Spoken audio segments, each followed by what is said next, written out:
Marvel Rivals has lost 85% of its players in just 10 months. Tracking its player count over time on Steam in less than a year, Marvel Rivals has lost 85% of its players, down from a peak of 644,000 concurrents in January of 2025 to just 98,000 as of this week. Losing this many players this quickly does not bode well for the idea that Rivals is going to be a long-term hit in this space. So boys, what do you think? Is this just simply Marvel Rivals finding its equilibrium and nothing to be worried about, or is this a symptom of a much larger problem for NetEase and some of Earth's mightiest heroes? You know what really grinds my gears is when they say you can't use Steam numbers to kind of dictate how much like the popularity of a game. That drives me nuts. You were talking about a multiplayer game. You see that trend line going down, you better believe this thing is tanking. And I'm going to tell you really what I think the biggest problem is for Marvel Rivals right now, and that is Overwatch Stadium, because that game already has all its characters balanced. It's clearly what the audience of Overwatch wanted. I re-downloaded Overwatch after listening to the pod in the car. I heard you gentlemen crowing about it and talking about it, so I was like, okay, I better re-download it. And so I started playing Stadium, and I hate it. I hate Stadium. I absolutely hate it. I had to immediately change back to first person. Playing that game in third person is a miserable experience. Really? I think the only way I can play Overwatch is first person. So that was fine. Okay, so buying the little talents and stuff. Okay, yeah, all right, I get it. It's fun.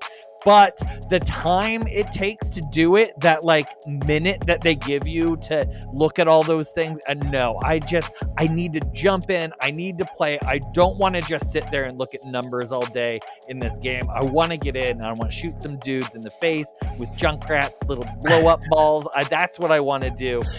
I had much more fun out of Stadium playing just the regular vanilla where you level up and you can pick a little perk every once in a while. That I had way more fun with. And that's what I think I'm gonna be playing if I go back. But I do feel like the gleam is a little off in my old Overwatch Steam, but not as much as it's off in Rivals. I've picked up Rivals maybe once or twice in the last couple months.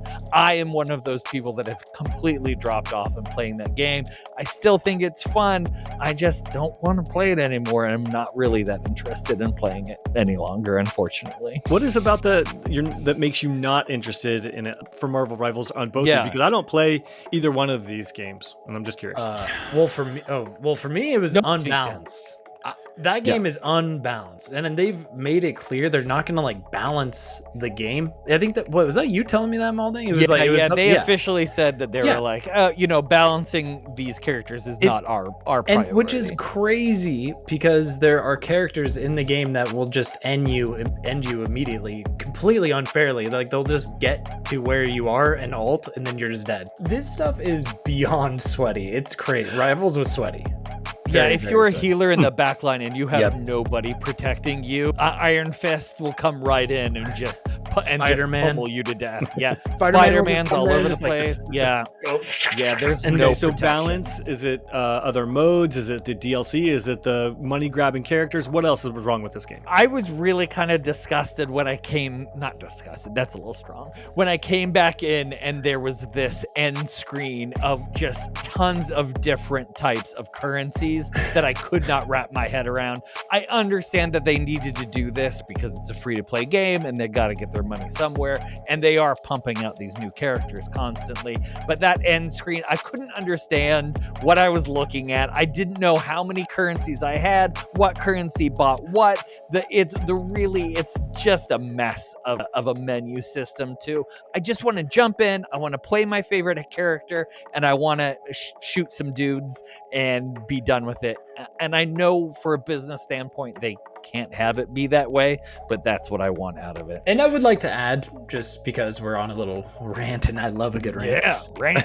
Well, there's like an aspect of cohesion that you need in Marvel Rivals. You can like pick different characters that combined well with each other and do like make their abilities better. A lot of the times you don't get any of those abilities, but the enemy team has it, and they're probably all talking and they're just destroying. Like, you can get rolled in that game. It's not even about balance. It's just like something about the game, you can just get washed, and it's like you're barely even playing. It's just like not fun at all. And even in Overwatch, when you're getting like rolled, you can still like maybe get a sense that there's like you could turn the tide somehow. This is just like, no, there's nothing you can do. Seeing that just is like, okay, I don't want to play anymore.